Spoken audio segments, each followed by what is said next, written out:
The state opposition says it will toughen youth crime laws if it wins government in November. It would expand the number of offences that would lead to adult punishment for teen criminals and have a one-strike rule for crimes committed on bail. Opposition leader Jess Wilson joins me now. Thank you for coming in. Thanks, Brett. The current rules are that there are 8 offences that would mean youths get adult time for adult crime, but you want to expand that. That's right. We want to put in place genuine adult time for adult crime because there have to be consequences for actions here in Victoria.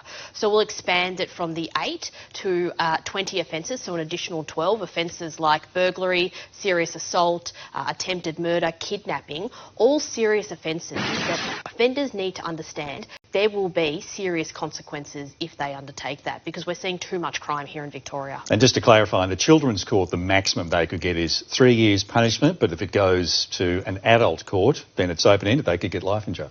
That's right. So these will be uplifted to the county court in many circumstances, and so that the sentencing will reflect adult crime.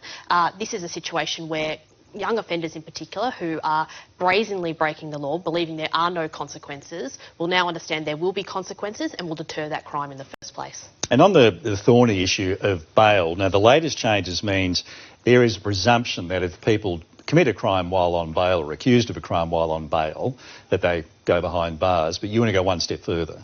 That's right. If elected in November this year under a government I lead, a Liberal Nationals government, will have a one-strike policy for bail, so that if you break bail, you will face jail. Now, this will be for the same 20 serious offences that adult crime applies to, and it will send a very strong message to young offenders in particular who are seeing that revolving door of bail at the moment.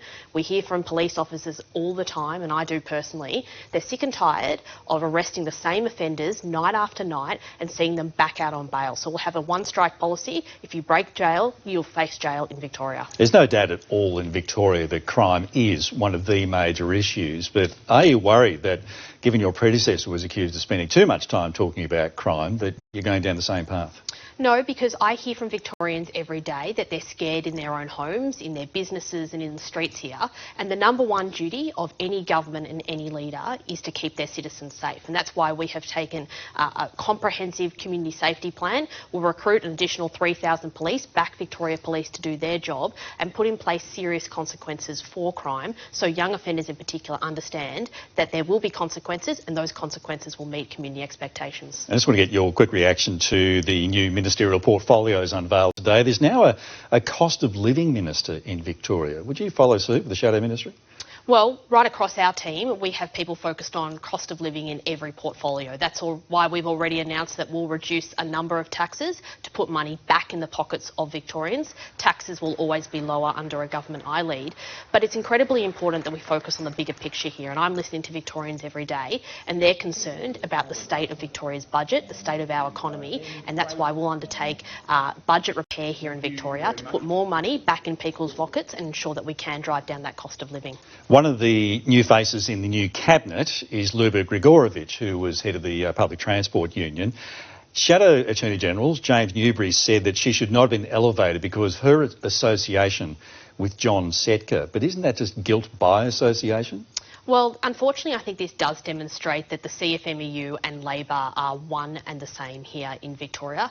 We've just seen the largest corruption scandal in this state's history. $15 billion of Victorian taxpayers' money gone from government construction sites into the pockets of criminals in this state. The government, the Premier, has failed to take any responsibility, and the decision she's taken to elevate Luba, who is connected to the CFMEU, connected to John Setka, I think should concern all Victorians. Even though Luba Grigorovich said she hasn't spoken to John Setka for some time. Well, she's defended John Setka in the past. Even yesterday, she said that she'll always stick up for her mates in response to questions about John Setka.